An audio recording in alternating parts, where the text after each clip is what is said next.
নতুন খাবো। আমি দুনিয়াতে বাঁচবো কয়দিন, যেই কয়দিন আছি আমি দুনিয়াতে রং তামসা করে যাব।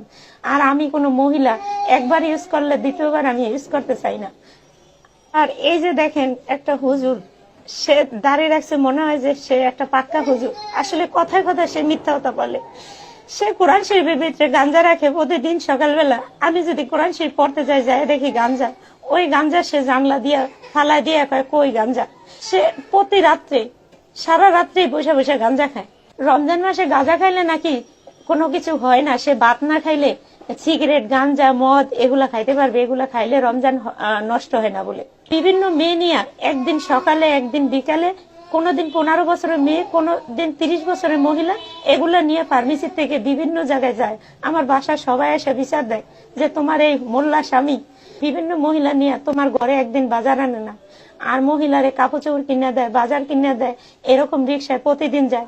এগুলো যদি বলি, আমি বলতেও পারি না, বললেই আমার ধরে মারে, অত্যাচার করে।